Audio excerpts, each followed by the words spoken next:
సామవేద భాష్యము నుండి ఒక మంత్రానికి మనం అర్థం తెలుసుకోబోతున్నాము. 2వ అధ్యాయము 10వ ఖండము 3వ ప్రపాఠకము 2వ దశతి ఐంద్రం పర్వం मंत्र संख्या 206। सामवेद भाष्य से हम लोग एक मंत्र का अर्थ जानने वाले हैं। दूसरे अध्याय का मंत्र है, तीसरा प्रपाठक, दूसरी दशति ऐन्द्र पर्व। मंत्र संख्या है 206। ऋषि वत्सः देवता इंद्रः छंदः गायत्री स्वरः षड्जः।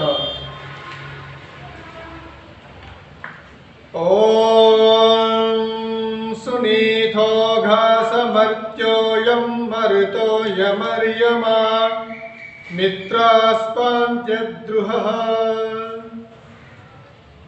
पदविभाग।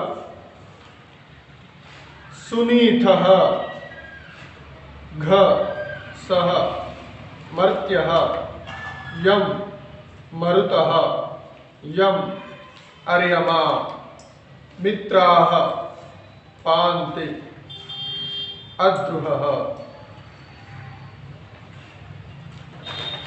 संस्कृत भाषलो भावार्थम।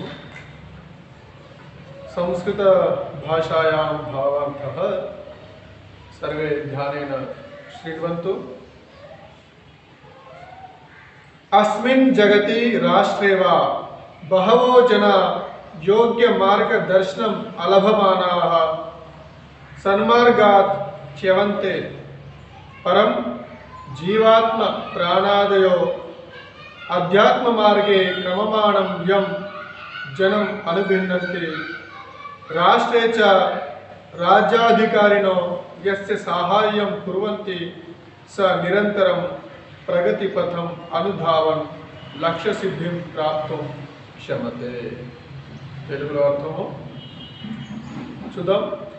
అస్మిన్ జగతి రాష్ట్రేవా, ఈ జగత్తులో, ఈ ప్రపంచంలో లేక రాష్ట్రంలో, బహవః జనాః, చాలామంది మనుషులు యోగ్య మార్గదర్శనం, యోగ్యమైనటువంటి సరి అయినటువంటి మార్గదర్శనము లభించక, సరి అయినటువంటి సలహాలు లభించక, సన్మార్గాత్ చ్యవంతే, మంచి మార్గం నుండి సన్మార్గం నుండి దూరం అవుతూ ఉన్నారు. అంటే లక్ష్య సిద్ధి జరగడం లేదు. ఇప్పుడు చాలామందికి ఏముంటుందంటే 10వ తరగతి తర్వాత ఏ కోర్సు తీసుకోవాలనేది తెలియట్లేదు, సరైన గైడెన్స్ అందట్లేదు. ఒకవేళ వారికి ఇక్కడ అదే విషయాన్ని చెప్పడం జరిగింది. సరైనటువంటి మార్గదర్శనము లభించక లక్ష్య సిద్ధి లభించడం లేదు, సన్మార్గం వైపు వెళ్ళలేకపోతున్నారు అని చెప్తున్నారు. పరం కానీ జీవాత్మ ప్రాణాదయ, జీవాత్మ మరియు ఈ ప్రాణము, జీవాత్మ మరియు ప్రాణము అధ్యాత్మ మార్గే క్రమమాణం, అధ్యాత్మ మార్గంలో నడుస్తున్నటువంటి యం జనం అనుగ్రహించినంతే, ఏ మనిషినైతే స్వీకరిస్తారో, ఏ మనిషిపై అయితే వారి యొక్క అనుగ్రహం ఉంటుందో, జీవాత్మ యొక్క అనుగ్రహము మరియు ప్రాణం యొక్క అనుగ్రహం. ఇక్కడ 2 విధాలుగా అర్థం చేసుకోవచ్చు. ఏంటంటే మన జీవాత్మ ఏదైతే ఉందో దాని యొక్క అనుగ్రహం అంటే మనకు సరిగ్గా మనకు అర్థమైతే, మన ప్రాణాలు మనకు అనుకూలిస్తే అదొక అర్థం వస్తుంది. ఇంకోటి జీవాత్మ అంటే ఇతరులు, వేరే జీవాత్మ, వేరే మనిషి మనకు సహకరిస్తే, మనకు మంచిగా మార్గనిర్దేశనము చేస్తే ఆ సమయంలో ఏమవుతుంది? రాష్ట్రేచ్ఛ మరియు రాష్ట్రంలో కూడా, రాష్ట్రంలో ఏంటి?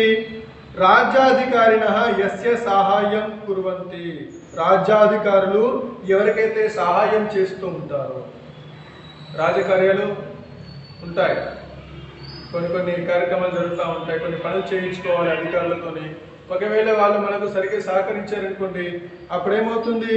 స నిరంతరం ప్రగతి పథం అనుధావన్, ఏ వ్యక్తికైతే వీరు రాజ్యాధికారులు సహకరిస్తుంటారో, ఏ జీవాత్మ ప్రాణము సహకరిస్తూ ఉంటుందో అట్టి వ్యక్తికి నిరంతరం ప్రతిరోజు నిరంతరము ప్రగతి పథంలోకి అభివృద్ధి పథంలోకి వెళ్తూ దూసుకెళ్తూ లక్ష్య సిద్ధిం ప్రాప్తం క్షమతే, లక్ష్య సిద్ధిని పొందగలుగుతాడు. అంటే ఇక్కడ సరి అయినటువంటి గురువు చాలా అవసరం అనేది చెప్పడం జరిగింది.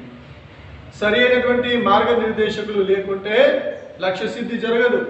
అందుకే విశ్వవిద్యాలయాలు పిహెచ్డి చేస్తున్నప్పుడు ముందు మనకు తగ్గట్టుగా విషయానికి తగ్గట్టుగా ఒక ప్రొఫెసర్ని ఎన్నుకోవడం జరుగుతుంది. ఆ ప్రొఫెసర్ గారికి కూడా అనిపించాలి శిష్యుడు ఎలా ఉన్నాడు, ఆయనకు ఆ విషయం వస్తుందా రాదా, పరిజ్ఞానం ఉందా లేదా, నేను కాస్త చెప్తే అతను ముందుకు వెళ్ళగలుగుతాడా లేదా అనేది అతను కూడా అర్థం చేసుకోవాలి. ఈ మాదిరిగా ఒక మంచి సరైన మార్గనిర్దేశనం చాలా చాలా అవసరము. మార్గనిర్దేశనం లేకుంటే మనం లక్ష్యం వైపు వెళ్ళలేము.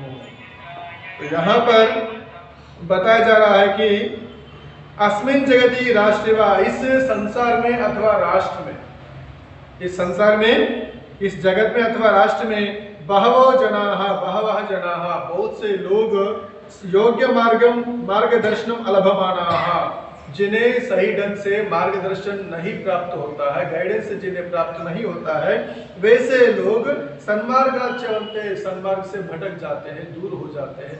मतलब उन्हें अपनी लक्ष्य की सिद्धि नहीं होती, लक्ष्य सिद्धि प्राप्त नहीं होती। परम जीवात्मा, किंतु यहाँ पर जीवात्मा प्राण अध्यात्म मार्ग क्रममाणम यम जन्म अनुगृह्णन्ते, अध्यात्म मार्ग की ओर बढ़ने वाले चलने वाले मार्ग का जो व्यक्ति अध्यात्म मार्ग की ओर चलता है उस व्यक्ति को जीवात्मा और प्राण सहयोग देते हैं या मार्गदर्शन देते हैं, गाइडेंस देते हैं, गुरु की तरह रहते हैं। तो क्या होता है, स निरंतरम प्रगति पथम अनुधावन, वह प्रतिदिन प्रगति की ओर बढ़ता जाता है, अभिवृद्धि की ओर बढ़ता जाता है, उसकी अभिवृद्धि होती जाती है। तो और दूसरे पक्ष में कहा राष्ट्र च राज्याधिकारिणः च, और राष्ट्र में राज्याधिकारिणः, राज्य में विद्यमान जो अधिकारी लोग हैं, सीएम हो सकता है, एमपी हो सकता है, एमएलए हो सकता है, वार्ड मेंबर, काउंसलर, जो भी कुछ जो राज्याधिकारी हैं, राज्य में अधिकारी के रूप में बतौर चलायमान है, तो वे लोग यम अनुगृह्णन्ते यस्य सहायं कुर्वन्ते, जिसकी सहायता करते हैं, राज्य में विद्यमान लोग जिसकी सहायता करते हैं, स वह व्यक्ति निरंतर प्रगति पथम अनुधावन, प्रगति पथ पर बढ़ता हुआ लक्ष्य सिद्धि प्राप्त क्षमते, लक्ष्य सिद्धि को प्राप्त कर सकता है। तो यहाँ पर कहा गया कि जब तक एक अच्छा गुरु प्राप्त नहीं होता शिष्य को, तो शिष्य अपने लक्ष्य की ओर नहीं बढ़ सकता। जैसे आजकल 10वीं के बाद क्या होता है कि हमें किस कोर्स को लेना है, इस उधेड़-बुन में बच्चे रह जाते हैं। तो इसमें साइंस में लेना है, साइंस की ओर जाना है, गणित की ओर जाना है, इस तरह कुछ बातें रहती हैं। तो यहाँ पर जो पढ़ाया हुआ गुरु है उसको मालूम है कि बच्चा कैसे पढ़ रहा होता है, उसकी इंटरेस्ट, उसकी श्रद्धा रुचि किस में है, तो वह बच्चा जाकर के गुरु से पूछे तो गुरु भी अच्छा हो तो वो सही ढंग से मार्ग निर्देशित कर सकता है। तो आजकल विश्वविद्यालयों में हम लोग पीएचडी करते हैं, विद्यावार्धक जिसको बोलते हैं, तो पीएचडी में भी गुरु को भी उस विषय का परिज्ञान होना चाहिए और शिष्य को जिस विषय को लेकर के चलना है उसके अनुसार उनका कौन सा अच्छा गुरु हो सकता है, किसका उसे चयन करना है, किसके मार्ग निर्देशन में उसे काम करना है, यह भी थोड़ा बहुत जानकारी से होनी चाहिए। और गुरु को भी ऐसा होना चाहिए कि शिष्य में वो योग्यता है कि नहीं, उस विषय को लेने के बाद वो आगे बढ़ सकता कि नहीं बढ़ सकता, ये जानकारी भी गुरु को होनी चाहिए। यदि उस विषय को लेने के बाद उससे काम नहीं हो सकता शिष्य से, तो उस विषय का परिवर्तन भी कई गुरु लोग भी कर देते हैं। तो गुरु को जिस तरह से मार्ग निर्देशन करना चाहिए वो सही ढंग से करना चाहिए, गुरु भी सही होना चाहिए। గురువు గారు కూడా చాలా బాగుండాలి, అంటే శిష్యుని యొక్క బాగోగులు కోరుకునే వాడే ఉండాలి, శిష్యునికి కూడా గురువు పట్ల భక్తి, శ్రద్ధ, ప్రేమ, ఆప్యాయత అవన్నీ ఉండాలి. గురుగారు ఏ మాదిరిగా చెప్తే ఆ మాదిరిగా వినాలి అంతే. ఈ సమయంలో ఈ పని చేయాలి, ఈ సమయంలో ఈ పని చేయకూడదు అంటే ఆ మాదిరిగా అది చేయాలి. ఎందుకంటే అతను శిష్యుని యొక్క భాగములు ఆలోచించి చెప్తున్నాడు కాబట్టి, అతని యొక్క భవిష్యత్తును ఆలోచించి చెప్తున్నాడు కాబట్టి తూచా తప్పకుండా పాటించాలి. ఆచార్య చాణక్యులు లాంటి గురువు ఆచార్యుడు ఉంటే చంద్రగుప్తులు లాంటి శిష్యులు తయారవుతారు. అప్పుడు మొత్తం భారతదేశాన్ని కూడా పరిపాలించవచ్చు. ఆచార్య చాణక్యులు ఏది చెప్తే, ఏ విధంగా చెప్తే ఆ మాదిరిగా చంద్రగుప్తునికి కష్టమైన, నష్టమైన, బాధైనా ఏదైనా కూడా భరించాల్సి వచ్చింది, భరించాలి కూడా.